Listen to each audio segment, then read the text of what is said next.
Él decía que yo era su propiedad, que podía hacer lo que quisiera conmigo. Por 23 años, ese hombre me destruyó de todas las formas en que un ser humano puede destruir a otro. Pero en una noche de junio, lo esposé a la cama y le mostré que hasta la oveja más mansa tiene límite. Lo que hice con él esa madrugada cambió mi vida para siempre. Ay, mis queridos, mis amores, qué gusto tenerlos aquí hoy conmigo. Acérquense, siéntense cerquita que esta abuelita tiene una historia muy pesada que compartir con ustedes. Pero antes de empezar, déjenme presentarme bien. Mi nombre es Eufemia. Eufemia Gómez de Silva. Tengo 68 años de edad. Nací y todavía vivo aquí en San Luis de la Paz, en el interior de Guanajuato, en plena zona árida, donde el sol pega fuerte y la vida siempre ha sido dura. Hoy vivo sola en una casita sencilla de 2 cuartos, pero es mía, solamente mía, y eso hace toda la diferencia del mundo. Estoy aquí ahora mismo en mi cocinita, preparando mi cajeta de corte para vender en el tianguis del sábado. ¿Ven esta olla de cobre aquí? La heredé de mi madre y en ella hago la cajeta más rica de San Luis de la Paz, si me permiten presumir un poquito. El olor a leche hirviendo con piloncillo está llenando toda la casa. Ese olor dulce, calientito, que trae consuelo al corazón. Mientras muevo despacio con la cuchara de palo para que no se pegue, voy contando mi historia. Empecé a hacer estos dulces hace unos 7 años, cuando necesité buscar una forma de ganarme la vida. Antes no sabía hacer nada más que cuidar la casa, pero descubrí que tenía mano para la dulcería. Aprendí sola, probando, equivocándome, acertando. Hoy vendo una buena cantidad cada sábado en el tianguis. Y es con ese dinerito que pago mis cuentas y vivo mi vidita tranquila. No es mucho, pero es honesto, es mío y nadie me manda. La cocina aquí es chiquita, pero es acogedora. Tengo una estufa vieja de 4 hornillas que compré en una tienda de segunda, una mesita de fórmica amarilla contra la pared, 2 sillas de plástico. En la ventanita cultivo mis hierbitas de condimento, albahaca, hierbabuena, cilantro. Y allá en el patio, donde antes había una fosa séptica abierta que apestaba horrible, hoy hay una mata de albahaca grandota que uso en los dulces y en los tés. Transformé lo que era malo en algo bueno. Es mi forma de renacer. Y ahora, mis amores, antes de continuar, necesito pedirles un favorcito especial a ustedes que me están viendo. Cuéntenme aquí en los comentarios de qué pueblito o ciudad me están viendo y a qué hora del día encontraron este video de esta abuelita. Tempranito en la mañana, después de comer, o ya por la tarde cuando se está metiendo el sol. Yo leo cada comentario con cariño, ¿saben? Me da mucha alegría saber de dónde son y cuándo se toman un tiempito del día para escucharme. Cuéntenme. ¿Sí? Vamos a crear una cadena de cariño por aquí. Y si todavía no están suscritos al canal Memorias de las Abuelas, hagan clic en ese botoncito rojo ahí abajo y activen la campanita. Esta abuelita necesita de su apoyo. La historia que voy a contar hoy no es fácil, mis queridos. Es sobre 23 años de mi vida que fueron un infierno en la tierra, sobre un matrimonio que empezó como prisión y terminó de una manera que nadie esperaba, sobre la noche en que esta abuelita callada, obediente, finalmente reaccionó, y sobre cómo un par de esposas y una tetera de agua hirviendo lo cambiaron todo. Pero para entender esa noche, necesitan conocer el principio. Necesitan saber quién era yo antes de convertirme en la Eufemia que esposó a su marido en la cama. Así que respiren hondo conmigo, tómense un cafecito y vamos a regresar al principio, cuando yo todavía era una niña en la zona árida de Guanajuato, sin imaginar lo que la vida me traería. Nací aquí mismo en San Luis de la Paz, en una casita de adobe, en las afueras del pueblo, por los rumbos del arroyo seco. Era época de sequía brava, la tierra agrietada, el color del polvo. Mi madre, doña Socorro, era una mujer fuerte, trabajadora, manos encallecidas de tanto lavar ropa ajena. Mi padre, don Octavio, era vaquero de rancho, pasaba semanas fuera cuidando ganado ajeno y regresaba a casa sucio de polvo, oliendo a sudor y cuero. Éramos 5 hermanos. Yo era la de en medio. Estaba Leonardo, el mayor, que siempre quiso ser diferente del padre y terminó yéndose al norte a trabajar en fábrica cuando cumplió 18.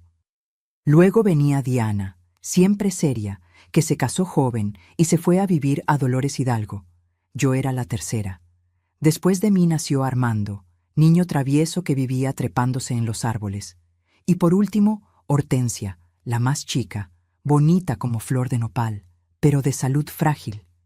Vivíamos en esa casita de 3 cuartos, uno donde dormían todos los hijos amontonados en petates en el suelo, otro para mis padres y una sala que servía de cocina, comedor y estancia al mismo tiempo. La estufa era de leña, hecha de ladrillo y barro, y el humo salía por un agujero en el techo. No había baño dentro de la casa. Hacíamos nuestras necesidades en un excusado de tablas en el fondo del patio, y nos bañábamos con cubeta de agua que mamá calentaba en la estufa. Mi infancia fue pobre, pero fue infancia de verdad. Jugábamos en la calle de tierra, hacíamos casitas de muñecas con pedazos de ladrillo y latas viejas, brincábamos la cuerda con cordel. Tenía una amiga, Azucena, hija de doña Natividad, que vivía 3 casas más abajo. Pasábamos las tardes inventando juegos, haciendo comidita de mentiras con hojas y lodo, fingiendo que éramos mamás de familia. Temprano en la mañana, antes de que el sol pegara fuerte de verdad, ayudaba a mi mamá a traer agua del pozo. Eran 2 cubetas pesadas que cargábamos en la cabeza, balanceando con cuidado para no derramar. Por la tarde, cuando apretaba el calor, me quedaba dentro de casa ayudando a desgranar frijol, a moler maíz en el metate, a barrer el piso de tierra. Mi padre no era hombre de conversación. Llegaba a casa cansado, comía callado, dormía temprano, pero tampoco era malo. Nunca le pegó a mi mamá, nunca levantó la mano a los hijos. Era solo un hombre callado, de esos que cargan el mundo en los hombros y no se quejan. A veces, cuando regresaba del rancho, traía un pedazo de cecina o piloncillo para nosotros. Eran las alegrías pequeñas de nuestra vida. La comida era siempre la misma: frijoles con tortilla, a veces un pedazo de cecina cuando había, camote cocido, pan de elote que mi mamá hacía en el horno de barro. Los domingos, cuando la vida estaba más holgada, preparaba un arroz con pollo y azafrán que perfumaba toda la casa. Nos reuníamos alrededor de la mesa, comíamos despacio para aprovechar, porque no sabíamos cuándo iba a haber de nuevo. No tuve mucho estudio, no. Fui a la escuelita del pueblo hasta aprender a leer y escribir lo básico, pero pronto mi mamá me necesitó en casa para ayudar con los hermanos menores y con el quehacer. No me quejaba. Así era con todos. Niña de familia pobre no estudiaba mucho. Aprendía a cuidar la casa porque iba a necesitar saber cuándo se casara.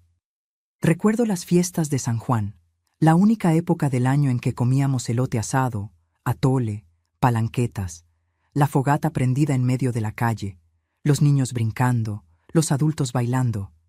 Mi mamá me hacía un vestido nuevo de manta floreada y yo me sentía la niña más bonita del mundo. Recuerdo también las procesiones, las novenas en casa de doña Finita, los rezos que mamá hacía todas las noches antes de que nos durmiéramos. Dios proteja a mis hijos, decía, haciendo la señal de la cruz en la frente de cada uno. Y yo creía que Dios protegía de verdad, que no iba a dejar que pasara nada malo. La infancia fue corta, pero fue buena dentro de lo que la pobreza permitía. No sufrí, no pasé hambre de verdad, no me pegaron. Fui niña, jugué, reí. Corrí descalza en la tierra caliente. Me trepé en árboles de guayaba. Me bañé con la lluvia cuando caía esa lluviecita fina que mojaba la tierra seca. Fui feliz de la manera en que se podía ser feliz en aquel tiempo y en aquel lugar. Cuando cumplí 12 años, mi cuerpo empezó a cambiar. Mi mamá me enseñó las cosas de mujer, me dio trapos viejos para usar cuando viniera la menstruación. Me explicó que ahora tenía que tener cuidado, que ya no podía jugar sola con los niños, que tenía que andar comportada, porque señorita, de respeto, no da motivos para que la gente hable. Poco a poco, fui dejando los juegos, me fui convirtiendo en señorita. Crecí delgada, bajita, cabello negro y lacio, amarrado en trenza. No era bonita como Hortensia, pero tampoco era fea, era común, niña común de familia pobre en la zona árida de Guanajuato, una entre tantas. Y así crecí, ayudando a mi mamá, cuidando a los hermanos menores, aprendiendo a cocinar, a lavar, a planchar con plancha de carbón, preparándome sin saber para lo que pensaban que sería mi destino. Casarme, cuidar al marido, tener hijos, repetir la vida de mi madre. No sabía en aquel tiempo que la vida tenía otros planes para mí, planes mucho peores de lo que podía imaginar, pero también planes de resistencia y nuevo comienzo que ni yo misma sabía que tenía dentro de mí. Cuando entré en la adolescencia, la vida continuó igual. Ayudaba a mi mamá con todo en la casa, cuidaba a los hermanos menores, iba a traer agua, lavaba ropa en el lavadero, pero también empecé a fijarme en los muchachos que pasaban en la calle, a arreglarme un poquito más cuando iba a misa el domingo, a soñar con el día en que me casaría y tendría mi propia casa. Tuve un noviazgo inocente cuando tenía unos 15 años. Era Gerardo, hijo de don Teodoro, que tenía una tiendita en la calle de arriba. Nos cruzábamos miradas en la iglesia. Me esperaba a la salida de misa para intercambiar 2 palabras. Una vez me dio una flor de siempreviva que cortó en el camino. Mi mamá se enteró y ya no me dejó. Dijo que era muy joven todavía, que el noviazgo tenía su hora. Gerardo terminó casándose con otra muchacha 2 años después. No me importó mucho. En esa época soñaba con casarme, sí, pero también soñaba con ser diferente. Quería tener un marido bueno, una casita arreglada, tal vez aprender a bordar y vender mis bordados en el tianguis. Quería ser respetada, ser feliz de la manera en que pensaba que era la felicidad. Cuando cumplí 17 años, la situación en casa empezó a apretarse. Mi papá se enfermó, una tos larga que no se quitaba, y ya no podía trabajar bien en el rancho. El dinero se hizo corto, la comida escaseó. Mi mamá lavaba ropa ajena de sol a sol, pero no alcanzaba. Fue cuando don Octavio tomó la decisión que cambió mi vida para siempre. Poco después de que cumplí 18 años, mi padre me llamó para hablar.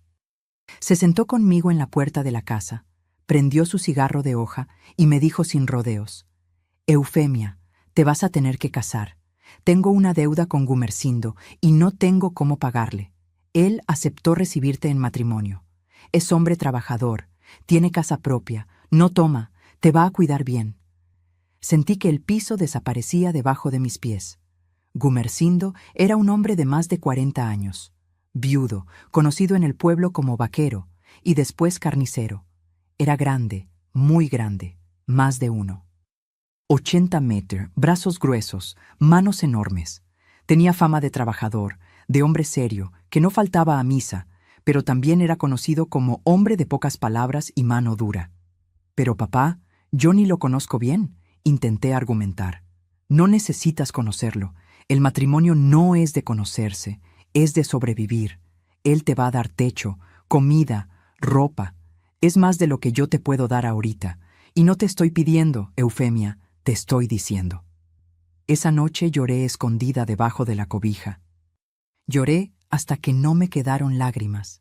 Lloré hasta que me dolió la garganta. Lloré hasta que la almohada quedó empapada. Mi mamá vino a consolarme. Me pasó la mano por el cabello, pero no dijo que era injusto. Dijo: «Así funciona, hija mía.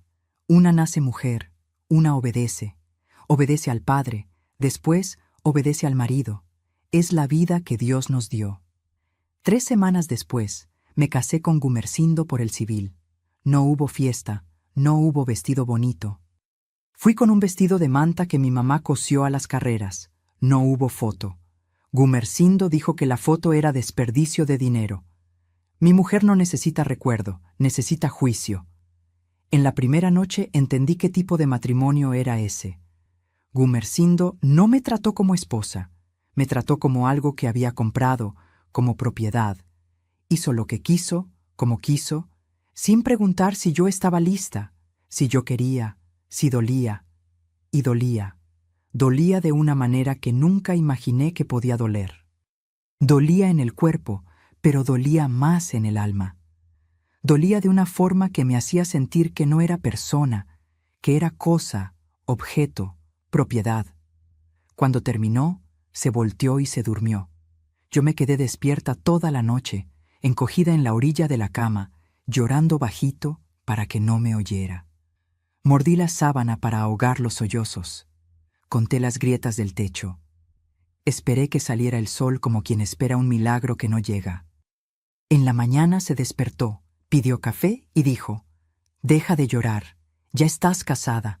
Así funciona entre marido y mujer. Mejor te acostumbras pronto». Pasé el día como un fantasma. Hice el café, barrí la casa, lavé su ropa en el lavadero del patio. La casa era sencilla, de 2 cuartos, con un patio grande donde había una fosa séptica abierta que apestaba horrible. Le pedí que mandara cerrar esa fosa. Se rió. ¿La aguantas? Vas a aguantar cosas peores. No entendí lo que quiso decir, pero pronto entendí. Las primeras semanas me fueron mostrando quién era Gumersindo de verdad. En la calle, en el pueblo, era don Gumersindo, hombre de respeto, trabajador, que saludaba a todos, ayudaba a cargar el anda en la procesión, donaba carne a la iglesia. Dentro de casa era otro hombre. Era un hombre que había comprado una mujer y pensaba que podía hacer lo que quisiera con ella. Empecé a entender las reglas. El café tenía que estar listo a las 5 de la mañana, cargado, sin azúcar. La comida tenía que estar en la mesa al mediodía en punto. Si me retrasaba un minuto, tiraba el plato al suelo y yo tenía que limpiar de rodillas mientras él me miraba. La ropa tenía que estar planchada y doblada en la silla antes de que él despertara. La casa tenía que estar barrida antes de que saliera el sol. Si me equivocaba en algo, él no gritaba. Eso era lo más espantoso. No gritaba. Se acercaba despacio, me agarraba del cuello con esa mano enorme y apretaba. No hasta que me desmayara, solo hasta que entendiera. ¿Entendiste, Eufemia? ¿O necesitas entender mejor? Aprendí rápido, aprendí a no equivocarme, aprendí a leer su humor por las señales pequeñas. Cómo dejaba el sombrero en la mesa, la respiración, la mirada. Si estaba tranquilo, yo respiraba aliviada. Si estaba enojado, ya sabía que iba a haber problema. La golpiza venía con vara de mezquite que él mismo cortaba del árbol del patio. La pelaba, la dejaba secar al sol y la guardaba detrás de la puerta. Tenía 3 varas de diferentes tamaños. La delgada era para las veces que pensaba que le había contestado mal o lo había mirado feo. La gruesa era para cuando decía que había mirado a otro hombre en la calle, o conversado mucho con la vecina, o respirado de una manera que no le gustó. Pero la vara no era lo peor. De noche, Gumersindo hacía lo que quería conmigo, y lo que quería se fue poniendo cada vez peor. Al principio era brutal, pero yo pensaba que así era. Después empezó a ser diferente. Comenzó a usar cosas, objetos, lo que tuviera a la mano, cosas que dolían de una manera que no era normal, cosas que me lastimaban por dentro. Quedaba sangrando con dolor, pero no podía quejarme. Si me quejaba, decía que era delicada, que mujer de verdad aguanta callada. Eres mi mujer, hago lo que quiero. Y si le dices a alguien, nadie te va a creer, porque yo soy don Gumersindo, hombre de respeto, y tú eres la hija de Octavio, que ni pagar una deuda de 2 vacas pudo. Y tenía razón. Nadie me iba a creer, nadie me iba a escuchar. Tenía 19 años y ya estaba muriendo por dentro. Los años fueron pasando y la situación fue empeorando. Gumersindo se fue volviendo más controlador, más cruel, más creativo en las formas de humillarme. Tenía 22 años cuando empezó a encerrarme dentro de casa. Literalmente, salía a la carnicería y cerraba la puerta por fuera con candado. Decía que era para que no saliera a conversar con las vecinas, para que no diera motivos para que la gente hablara. Yo quedaba encerrada todo el día. Si necesitaba ir al baño del patio, tenía que esperar a que regresara para abrir. A veces se tardaba a propósito. Regresaba a media tarde solo para verme apretada, desesperada. Le parecía gracioso. ¿Tienes ganas, Eufemia? Entonces aprende a aguantarte. Mujer decente no anda saliendo de casa de todos modos. Hubo días en que me orinaba del dolor de esperar. Quedaba mojada, temblando de vergüenza, esperando que llegara para poder limpiarme. Y cuando llegaba y veía, se reía. Se reía de esa manera que me hacía sentir menos que un animal. Mira nomás, ni los perros se orinan dentro de casa. Eres peor que un perro. Las vecinas escuchaban todo. San Luis de la Paz es pueblo chico. Las casas están pegadas unas con otras. De noche, cuando hacía lo que hacía conmigo, yo trataba de no gritar. Pero el dolor era tanto que a veces no podía aguantar.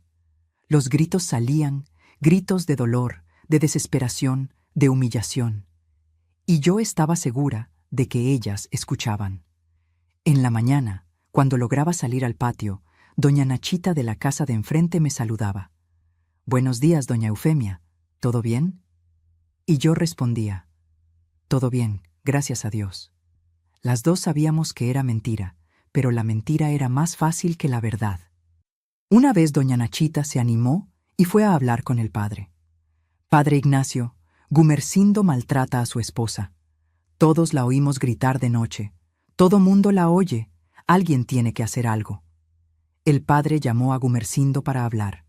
La semana siguiente, Gumersindo apareció en misa conmigo a su lado, los dos sonriendo, saludando a todos. Cuando llegamos a casa, me pegó con la vara gruesa. Me pegó tanto que perdí la cuenta de los varazos. Me pegó en la espalda, en las piernas, en los brazos. Me pegó hasta que ya no pude quedarme de pie. Me pegó hasta que me desmayé en el piso de la cocina. Cuando desperté, estaba oscuro, mi cuerpo ardía de dolor y él estaba sentado en la silla mirándome. «¿Anduviste hablando, Eufemia?» Le dije que no, pero apenas podía hablar del dolor. «Está bien entonces, porque si hablas, te hago lo que les hago a las reses en el matadero y sabes que sé hacerlo bien. Es mi trabajo». Era carnicero. Lo había visto matar reses. La calma con la que pasaba el cuchillo, la misma calma con la que me miraba cuando estaba enojado. Sabía que no era amenaza vacía. Me quedé 3 días sin poder caminar bien. Las marcas quedaron en mi cuerpo por semanas. Algunas quedaron para siempre. Cuando tenía 24 años, quedé embarazada por primera vez. Me dio alegría. Pensé que tal vez un hijo cambiaría las cosas, que Gumersindo sería diferente si llegaba un niño. Empecé a soñar de nuevo. Soñaba con tener un bebé en brazos, con ser mamá, con tener a alguien a quien amar y que me amara de vuelta. Pero perdí al bebé a los 3 meses. Fue una noche que me pegó porque los frijoles habían quedado muy espesos. Me pegó en el vientre, sentí el dolor, vi la sangre y supe. Fui al baño del patio y perdí a mi hijo ahí sola en la oscuridad, llorando en silencio para que no me oyera. Envolví esa cosita pequeña en un trapo y la enterré debajo del mezquite. Él ni se dio cuenta. Y cuando le conté al día siguiente dijo, «Ni para eso sirves». Esas palabras dolieron más que cualquier golpiza. Dolieron más que todo lo que me había hecho, porque me hicieron sentir que no servía ni para la cosa más básica que una mujer podía hacer. Quedé embarazada de nuevo a los 26. Esta vez tuve más cuidado. Hacía todo perfecto para que no tuviera motivo de pegarme, pero perdí de nuevo. Desperté en un charco de sangre y dolor, y de nuevo dijo lo mismo. «Ni para eso sirves». Quedé embarazada una tercera vez a los 28. Esta vez llegué a los 4 meses. Estaba empezando a creer que lo iba a lograr. Hablaba con mi hijo en el vientre, le prometía que lo iba a proteger, que iba a ser una buena mamá, pero una noche que me pegó con mucha fuerza porque había quemado el arroz. Sentí el dolor, vi la sangre y supe que había perdido de nuevo. Fui al hospital sola, de madrugada, sangrando, muriéndome de dolor.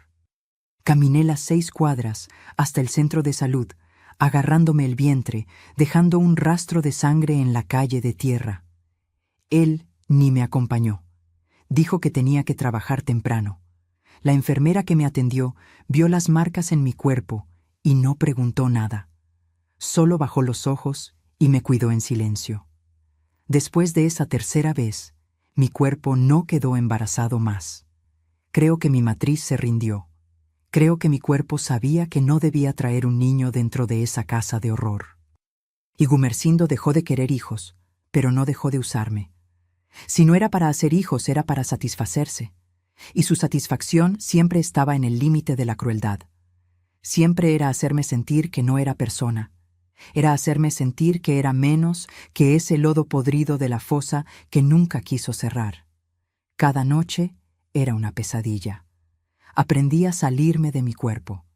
Aprendí a mirar al techo y fingir que estaba en otro lugar, que eso no me estaba pasando a mí, que ese cuerpo que él usaba no era mío, pero siempre regresaba, siempre sentía el dolor, siempre lloraba después, sola en el patio, mirando las estrellas, preguntándome qué había hecho para merecer eso.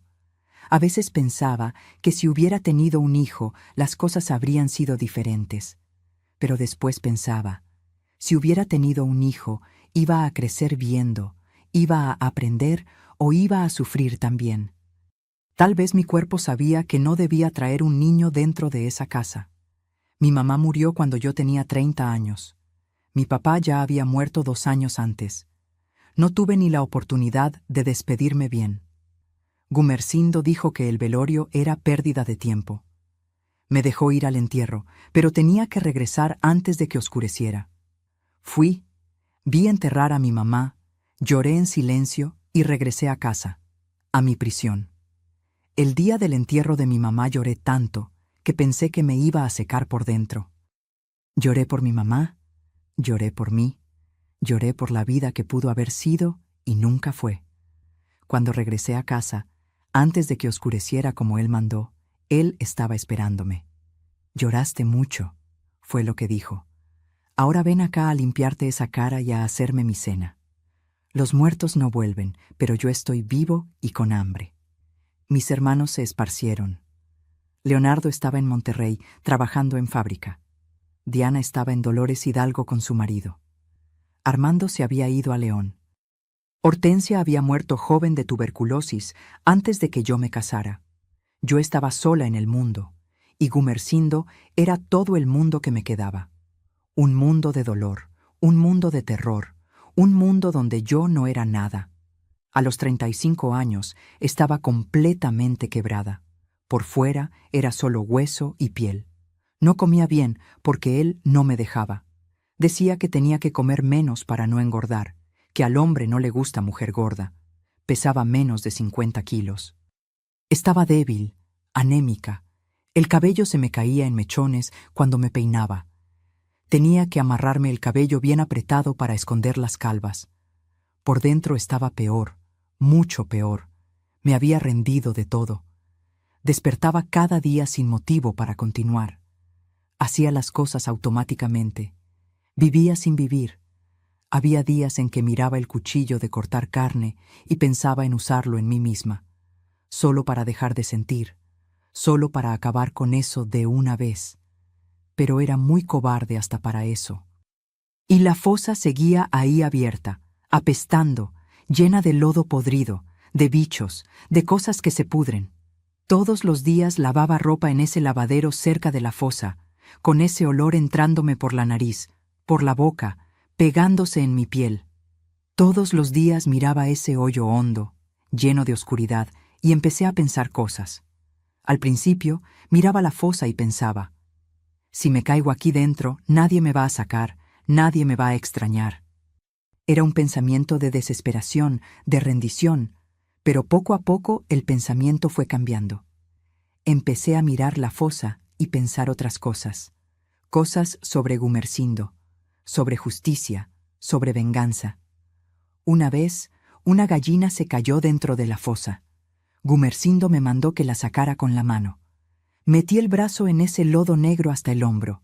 El olor era tan fuerte que vomité al lado. Él se quedó mirando, riéndose de esa risa que me erizaba la piel. ¿Ves, Eufemia? Si te caes ahí dentro, nadie te va a sacar. Te vas a pudrir junto con la mierda y el mundo va a estar mejor sin ti. Pero mientras sacaba esa gallina con el brazo hundido en esa podredumbre, mi cabeza trabajaba y una idea empezó a nacer despacio, como semilla que cae en tierra mala, pero aún así germina. Una idea oscura, peligrosa, pero que me daba por primera vez en años una puntita de esperanza. Tenía 38 años cuando la idea se hizo clara. No iba a ser la fosa, iba a ser otra cosa. Algo que lo hiciera sentir exactamente lo que yo sentía. Algo que destruyera en él lo que más se enorgullecía, lo que más usó para destruirme. Y fue ahí que empecé a planear. La idea tardó 3 años en madurar. 3 años juntando valor. 3 años planeando cada detalle, porque sabía que tendría una sola oportunidad. Si me equivocaba, me mataba. Y no sería muerte rápida, sería despacio, con sufrimiento, de la manera en que le gustaba hacer las cosas. Empecé despacio. Primero compré un par de esposas de un vendedor ambulante en Dolores Hidalgo. Gumersindo me llevó para una consulta médica porque tenía una infección que no se quitaba. Mientras él estaba en la farmacia, entré en un puesto y compré. El vendedor me miró extrañado. Una mujer de 41 años comprando esposas. Es regalo para mi sobrino, mentí.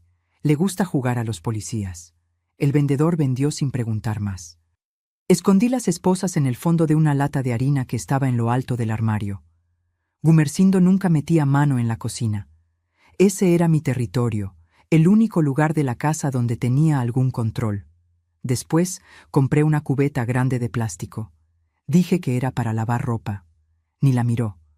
Compré una cuerda de nylon gruesa. Dije que era para hacer tendedero nuevo. Me mandó que lo colgara sola, como siempre. Compré un guante de hule bien grueso, de esos de limpieza pesada, y una bota de hule que llegaba hasta la rodilla. Cada cosa la escondía en lugares diferentes. La cuerda debajo del colchón viejo que estaba guardado, el guante dentro de un costal de manta en el patio, la bota debajo del lavadero. Poco a poco fui juntando las piezas de mi plan. Era como armar un rompecabezas, cada pieza en el lugar correcto, cada detalle pensado. Pero la parte más importante no era juntar las cosas, era estudiar su sueño. Gumersindo tomaba mezcal todos los días de noche, 2, 3 tragos, a veces más. Dormía como piedra, roncaba fuerte, boca abierta, brazos sueltos. Dormía boca arriba, siempre igual, como crucificado. Empecé a probar. Una noche di una palmada fuerte al lado de su cama. Nada. Siguió roncando. Otra noche prendí la luz del cuarto bien fuerte. La dejé prendida unos minutos. Solo se volteó de lado y siguió durmiendo.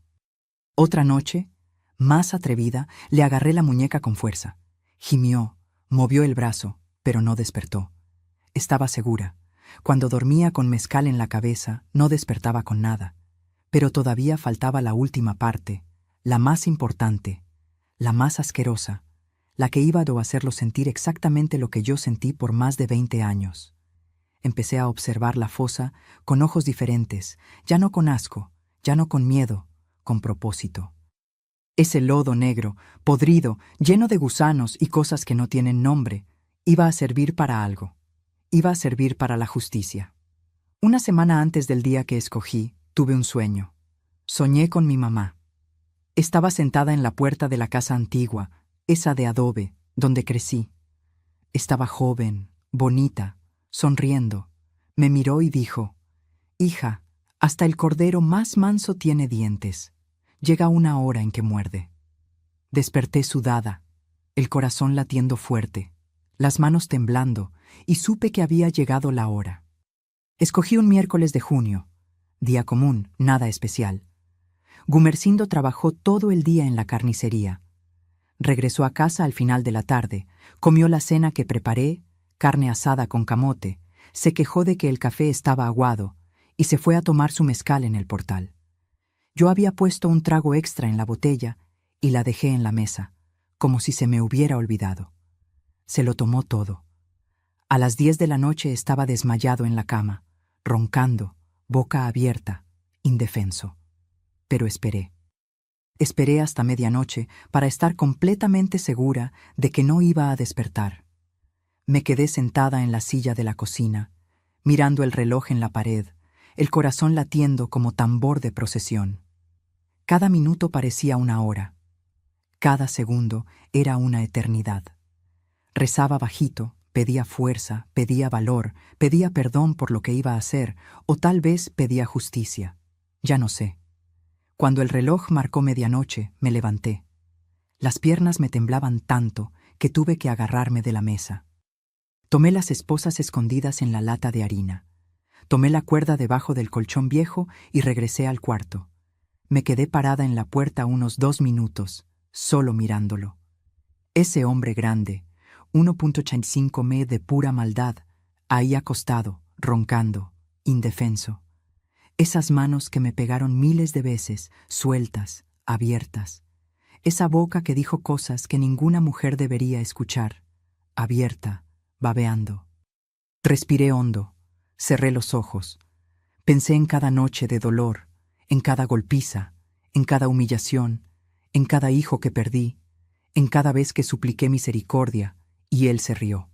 Y empecé. Primero levanté con cuidado su brazo derecho. Despacio, bien despacio, puse la esposa en la muñeca y la cerré en la barra de hierro de la cabecera de la cama. Gimió. Mi corazón casi se detuvo. Esperé. Volvió a roncar. Respiré aliviada. Hice lo mismo con el brazo izquierdo. Las 2 manos esposadas, abiertas, lejos del cuerpo. Después amarré los pies con la cuerda de nylon, firme, apretado, en las patas de la cama de hierro. Jalé la cuerda hasta que quedó estirado, completamente estirado, abierto, vulnerable, de la manera en que él me dejaba todos los días de mi vida. Me detuve de nuevo. Me quedé mirándolo. 5 minutos, 10 minutos, mirando ese cuerpo que me lastimó de todas las formas posibles, esas manos que golpearon, que apretaron mi cuello, que me lastimaron, esa boca que insultó, que humilló, que ordenó, esa parte de él que fue el arma que más usó contra mí, todo ahí indefenso en mis manos. Fui a la cocina, tomé la tetera más grande que tenía, la llené de agua hasta que ya no cabía más. La puse en el fuego alto. Me quedé mirando el agua empezar a calentarse. Primero las burbujitas chicas, después las grandes, después el agua bailando, hirviendo, silbando, el vapor subiendo, llenando la cocina. Gumersindo seguía roncando en el cuarto. No oyó nada. Cuando el agua estaba hirviendo violentamente, agarré la tetera con un trapo grueso. Me temblaban tanto las manos que casi la tiro. Regresé al cuarto. Me detuve en la orilla de la cama. Lo miré una última vez durmiendo. Miré esa parte de su cuerpo de la que tanto se enorgullecía, su masculinidad, como dicen los hombres, su arma, el instrumento de mi destrucción. Y derramé. Derramé el agua hirviendo justo ahí, en esa parte, en eso que más usó para lastimarme. Vi el vapor subir, vi la piel ponerse roja de inmediato, vi la ampolla formarse. El grito de él despertó a todo el pueblo, un grito que nunca voy a olvidar, un grito que rasgó la noche, que hizo eco en las paredes, que hizo ladrar a los perros de la vecindad, un grito de dolor puro, de desesperación, de terror. Y no fue porque me gustara oírlo, fue porque por primera vez en 23 años de matrimonio, el grito era de él, no mío. Jaló las esposas con fuerza. El fierro de la cama chirrió, gimió, se movió, pero aguantó. Pateó, la cuerda se estiró, pero no se rompió. Estaba atrapado, completamente atrapado. Me miró con los ojos abiertos como platos, la boca abierta, sudor y lágrimas mezclándose en su cara. Por primera vez en la vida vi miedo en sus ojos. Miedo de verdad, terror. Eufemia, ¿qué hiciste? Suéltame, suéltame ahora, por el amor de Dios. Jalé la silla que estaba en la esquina del cuarto.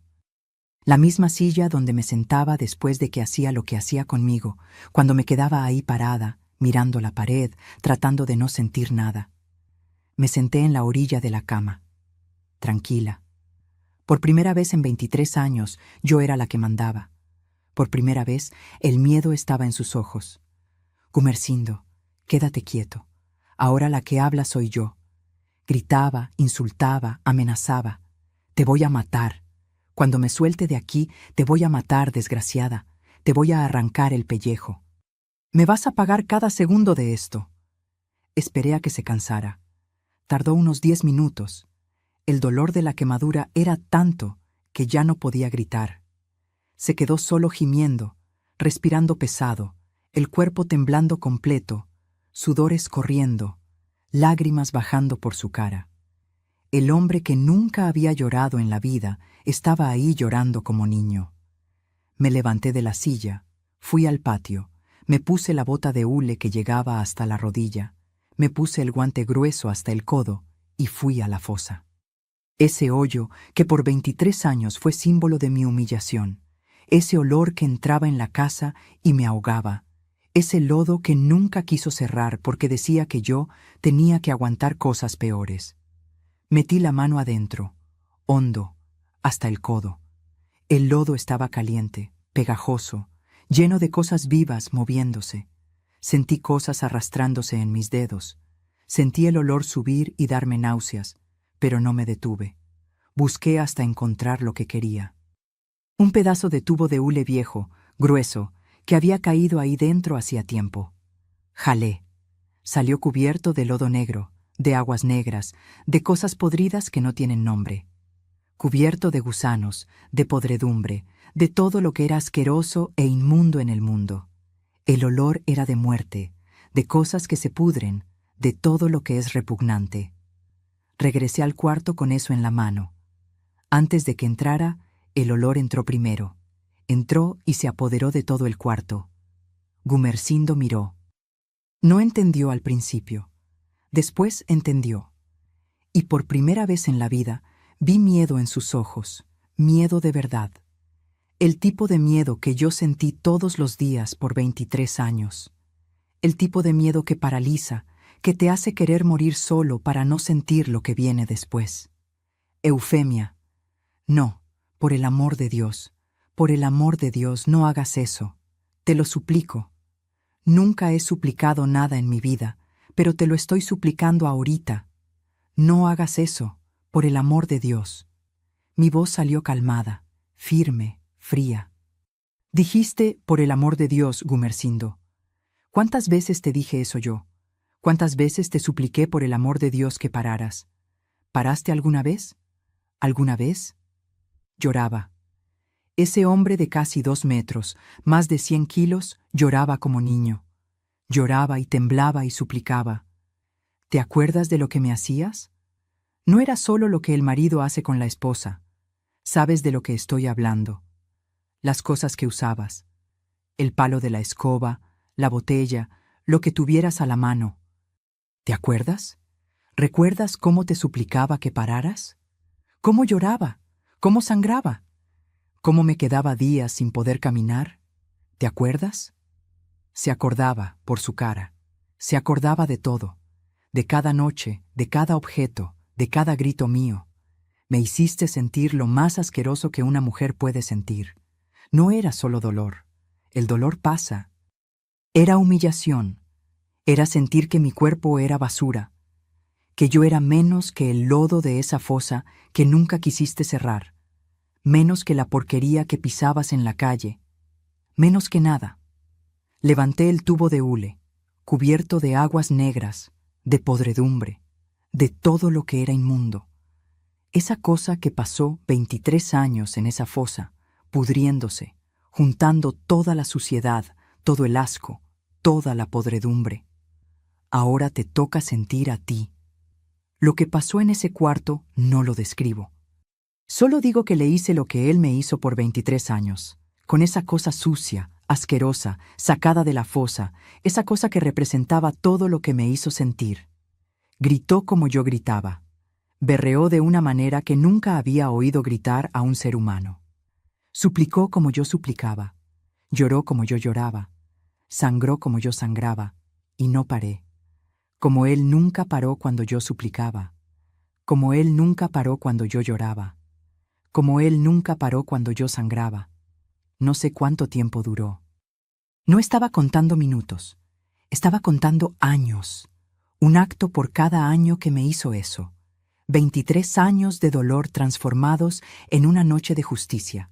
Cuando terminé, tiré el tubo al piso, me quité el guante, me quité la bota, fui al lavadero del patio y me lavé las manos, los brazos, lavé bien lavado, con jabón, hasta quitarme todo el olor. El agua salía negra al principio. Lavé hasta que salió limpia. Regresé al cuarto. Gumersindo ya no gritaba, ya no insultaba, ya no amenazaba. Tenía los ojos abiertos, mirando al techo, pero sin ver nada, la boca temblándole. Su cuerpo temblaba completo, un temblor que no paraba. Se había orinado en la cama, se había defecado, estaba completamente destruido. La quemadura del agua hirviendo ya estaba formando una ampolla grande, roja, hinchada, y había sangre, mucha sangre. Me senté en la silla. Prendí la televisión vieja de bulbos que estaba en el cuarto. Apenas agarraba 2 canales. Puse una telenovela cualquiera, volumen bajito, y me quedé viendo calmadamente, como si nada hubiera pasado. Siempre prendía la tele después de que terminaba conmigo. La prendía para tapar mi llanto. Ahora la prendí para tapar el llanto de él. Me quedé sentada en esa silla toda la noche, viendo televisión. Gumersindo atrapado en la cama, quemado, humillado, destruido, en silencio. Trataba de hablar a veces, pero solo salían gemidos. Lloraba bajito, temblaba. No cruzamos ni una palabra por horas, solo el ruido de la tele vieja chillando y los grillos del campo allá afuera y su llanto. El llanto que siempre quise oír, pero que ahora no me daba placer ninguno, solo me daba paz. Cuando el sol empezó a salir, apagué la tele, me levanté, fui a la cocina, hice café, traje una taza solo para mí, no le traje a él. Me senté de nuevo en la silla. Tomé el café bien despacio, mirando por la ventana el cielo aclararse, mirándolo a él de vez en cuando, mirando en lo que se había transformado, de monstruo en nada. Gumersindo, te voy a soltar ahorita y vas a escuchar lo que tengo que decir. Me miró, los ojos hinchados de tanto llorar, la voz ronca de tanto gritar, apenas podía enfocarme. Te vas a salir de esta casa hoy mismo. Te vas a ir a donde quieras. Si regresas, le cuento a todo el pueblo lo que te hice.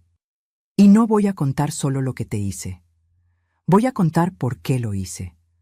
Voy a contar cada detalle de lo que me hiciste por 23 años. Y entonces todo mundo va a saber lo que don Gumersindo, el carnicero que iba a misa todos los domingos, el hombre de respeto, le hacía a su esposa dentro de casa. Se quedó callado. Sabía que hablaba en serio. Sabía que su vida en San Luis de la Paz se había acabado. Si llamas a la policía, les enseño las marcas en mi cuerpo.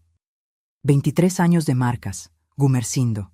Cicatrices que no se quitan. Quemaduras de cigarro, marcas de cinturón, marcas de cuerda.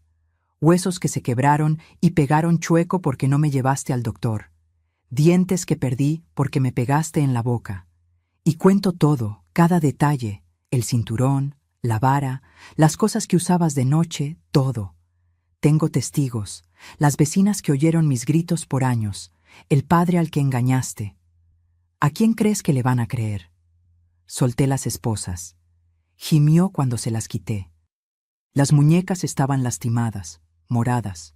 Desamarré la cuerda de los pies, no se movió. No podía. Se quedó en la cama encogido, temblando. El hombre grande, fuerte, violento, encogido como animal acorralado, como rata de alcantarilla. Le tiré un pantalón y una camisa encima. Vístete, agarra tus cosas y sal de mi casa. Por primera vez en 23 años dije, mi casa. No nuestra casa, no su casa, mía. Trató de vestirse, tardó casi media hora. Gemía de dolor con cada movimiento. Logró ponerse el pantalón y la camisa. Agarró una bolsa, metió unas ropas con dificultad, la cartera, los documentos. No se llevó nada más. Salió cojeando, encorvado, agarrándose de la pared, sin voltear atrás, sin mirarme. Los vecinos lo vieron salir. Doña Nachita estaba barriendo la banqueta. Soltó la escoba. «Don Gumersindo, ¿está todo bien? ¿Se siente mal?» No respondió, ni la miró. Se subió al carro viejo con dificultad y se fue, manejando despacio, casi chocándose con el poste de la esquina. Nunca regresó. El pueblo empezó a chismear. ¿Qué pasó con don Gumersindo y doña Eufemia? Dicen que salió de la casa de mañana temprano, cojeando, con cara de haber visto al diablo. ¿Será que ella le hizo algo? Esa Eufemia siempre fue tan calladita. Unos decían que había conseguido otra mujer, otros decían que yo me había vuelto loca. Otros decían que había perdido todo en el juego. Otros decían que se había enfermado de una enfermedad mala. Nadie se acercó a la verdad. Yo no le conté a nadie. No necesitaba. Lo que importaba es que se había ido. La casa estaba vacía. El cuarto estaba vacío. Su olor se estaba yendo poco a poco. Y cada día que pasaba sin él, respiraba un poco más hondo, un poco más libre, un poco más viva. Supe después, por una vecina que tenía familia en Celaya, que Gumersindo había terminado allá en casa de un primo. Nunca le contó a nadie lo que había pasado. ¿Cómo iba a contar? Iba a decir que su esposa de 41 años, 50 kilos, lo había esposado en la cama, quemado con agua hirviendo y hecho lo que hizo. La vergüenza era demasiado grande. El orgullo de macho mexicano no lo dejaba. Cargó con eso en silencio. Como yo cargué 23 años. 6 meses después, la misma vecina me contó que estaba enfermo. La quemadura se le había infectado feo. No había ido al doctor por vergüenza. ¿Cómo iba a explicar quemadura en ese lugar? Cuando finalmente fue, porque el dolor era insoportable y el olor de la infección estaba tomando el control, estaba muy grave. Infección seria, generalizada. Necesitó cirugía de emergencia. Perdió parte de eso de lo que tanto se enorgullecía. El doctor dijo que si hubiera esperado una semana más iba a perder todo o se iba a morir. 2 años después, supe que había muerto solo en un cuarto de pensión en Celaya. El primo lo encontró en la mañana. Había muerto durante la noche. Causa de muerte en el acta. Complicación de salud agravada por infección crónica que nunca curó bien.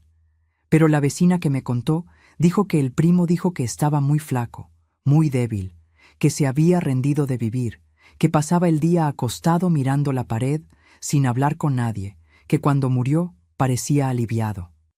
Murió chiquito, solo, sin la esposa que maltrató, sin los hijos que nunca tuvo, sin la dignidad que perdió una noche de miércoles de junio. Murió como vivió, vacío. No fui al entierro, no mandé flores, no recé. Hice café, me senté en la silla mecedora del portal, prendí el radio en una música de banda y me quedé mirando el atardecer. ¿Sentí algo cuando me enteré? Sí, sentí que el café estaba bueno esa tarde. Sentí que el sol estaba bonito. Sentí que podía respirar sin miedo por primera vez en décadas. Hoy, a los 68 años, vivo mi vida a mi manera, sola pero libre. Y la libertad, mis queridos, no tiene precio. No hay dinero que la compre, no hay oro que la pague. Mi rutina es sencilla y es mía. Despierto tempranito, como a las 5 de la mañana, cuando está saliendo el sol y el campo todavía está fresco. Hago mi café bien cargado, como me gusta, no como alguien mandaba. Le pongo azúcar si quiero. Lo tomo en la taza que escogí. Me siento en la silla mecedora del portal y me quedo ahí unos minutos solo oyendo los pajaritos, sintiendo la brisa de la mañana, agradeciendo por estar viva. Viva de verdad. Después del café, voy a la cocina a preparar mis dulces para vender en el tianguis. Es mi sustento, mi orgullo. Cajeta de corte, cocada, palanqueta, piloncillo saborizado con clavo y canela. Todo hecho con mis manos, con esmero, con amor. Cada tanda que sale perfecta es una victoria. Cada cliente que regresa a comprar de nuevo es una prueba de que soy capaz, de que valgo algo. Aprendí todo sola. Nadie me enseñó. Probé, me equivoqué, acerté, quemé ollas, desperdicié ingredientes, pero no me rendí. Hoy tengo clientes fieles. La gente espera mi puesto en el tianguis del sábado. Doña Eufemia, ¿guardó dulce para mí? Doña Eufemia, este es el mejor dulce de San Luis de la Paz. Y sonrío, porque es verdad, es el mejor. No solo porque está rico, sino porque fue hecho con libertad, fue hecho con dignidad. El viernes preparo todo. Envuelvo cada dulce con cuidado en bolsitas transparentes amarradas con listón de colores. El sábado temprano en la mañana voy al tianguis con mi bolsa, pongo mi puestecito sencillo, coloco todo bien arregladito y me quedo ahí hasta vender todo. Converso con la gente, río, hago amistades, intercambio recetas, cuento chistes, cosas que no podía hacer antes. Las vecinas ahora frecuentan mi casa. Doña Nachita, que trató de ayudarme en aquel tiempo y no pudo, hoy toma café conmigo todas las tardes. Ella nunca lo dijo, pero yo sé que sabía. Yo sé que oyó, y hoy nos sentamos juntas en paz, sin necesidad de hablar de aquello. Doña Finita viene también, Doña Cruz del otro lado de la calle. Nos sentamos en el portal, tomamos café, comemos pan de elote que hago, hablamos de la novela, del tiempo, de la vida. Ellas nunca preguntan qué pasó de verdad con Gumersindo y yo nunca cuento. Una vez Nachita se acercó al tema. Estábamos solas, tomando café, y dijo bajito: «Eufemia, la gente habla tanto, pero nadie sabe en realidad». La miré.